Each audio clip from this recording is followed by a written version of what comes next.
It's a symphony of sound unlike anything you've ever experienced.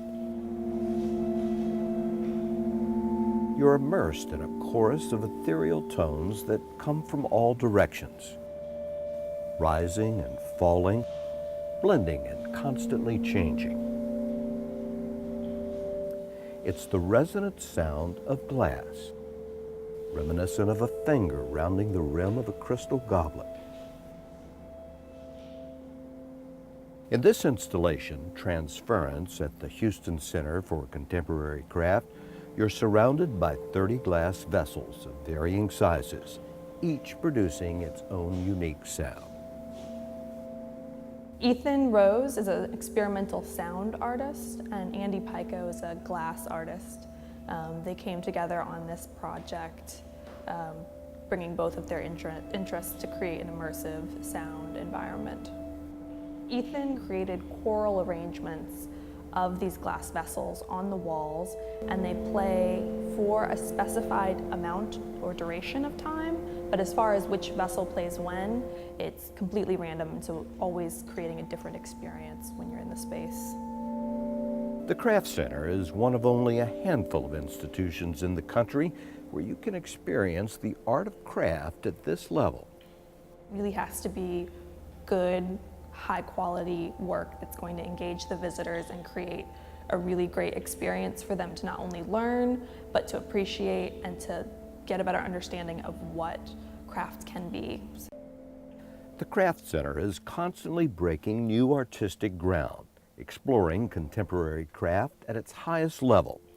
Its exhibits constantly push the boundaries between traditional materials and techniques and contemporary concepts. A good example is Bridge 11 by fiber artist Leah Cook. Using a digital version of the historic Jacquard loom, she's recreated photographic portraits using threads as pixels. Bridges 11, Leah Cook, reaches the goal of us presenting contemporary craft at its highest level. The work crosses the boundaries between traditional materials, fiber, traditional techniques, tapestry and weaving, and modern digital imagery. Contemporary craft is about the process, the techniques. They are rooted in generations of history. Historically, everyone in a village made something.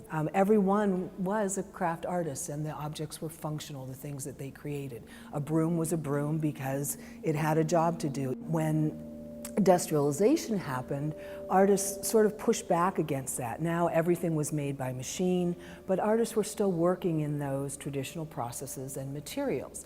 But they were able to go beyond function. It didn't have to be a broom anymore. It could be a shape.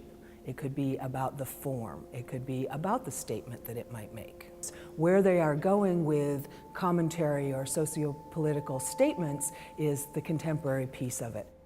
I'm interested in how a person like myself, who's a maker of things out of clay, how you sort of survive and grow and evolve in the digital age. John Zimmerman is an assistant professor of fine arts at the University of New Mexico. He took a 12-month leave of absence to become one of 6 artist-in-residence at the Houston Center for Contemporary Craft. I started with the arrowhead mostly because it's the most easily recognizable stone tool. So I'm taking this very ancient, historic, iconic image and then combining that with some contemporary imagery or contemporary handling of material or color patterns or whatever it is, and trying to create some connection between those two things, those two really different things. One of the things that makes the Center for Contemporary Craft here truly unique is our Artist in Residence program. It's living and working, breathing artists right here on site. So when the visitor comes in, they can talk with an artist who is working there right in front of them. But particularly for the Artist in Residence, it's an opportunity to get 20,000 people walk through your studio every year. That doesn't happen very often. Plus there are the teaching opportunities that, they really build careers on that. They also build a resume as far as who collects them. In the art world, the Craft Center's Artist Residency program is highly sought after. And for those who are selected, it's a major career opportunity. Jewelry maker Leslie Shershow managed the metal shop at the Museum of Fine Arts in Boston before being selected as one of the Craft Center's artists. The residency is giving her the opportunity to totally focus on developing her craft. Before, I only had a couple days a week to actually work on my jewelry, and I felt really rushed.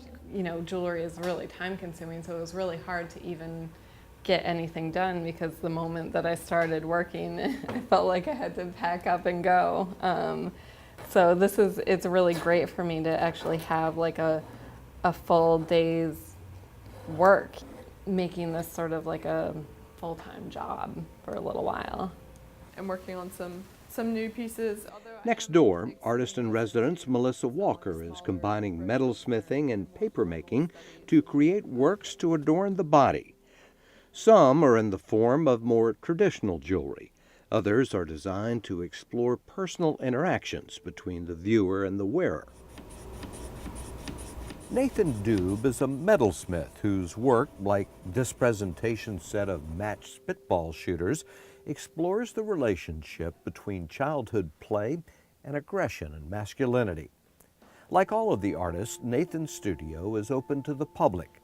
He sees the interaction with visitors as one of the most beneficial aspects of the residency. We get those unique conversations with people who haven't seen what we're doing before, so you get that unique perspective every time somebody walks in the door, at how effectively you're communicating with your work, or things that you may not have thought of in your work that are there for someone else. I have to be able to teach people about this as a craft and an art form. Dr. Paula Heyman put her psychology practice on hold to accept a residency at the Craft Center and focus on wood turning. She believes the interaction with the public is helping her define and develop her new art career. So for me, it's really about how do I explain what I do. That's been a great help in terms of solidifying how I think about my art, how I think about what I do, how I think about how I want to proceed in terms of expressing what I do. When the visitor comes in, they see world-class exhibitions like this. They can go into our retail gallery, and there you can actually touch work, feel the textures, feel the artist's hand that went into making those things. Going into the artist-in-residence studio certainly brings that full circle, because there someone will explain to you how these things came to be. If you happen to come and there is a workshop or the Hands-on Houston activities or demonstrations, you can get your hands in it. So it's a really holistic experience for the visitor to see creative expression in action.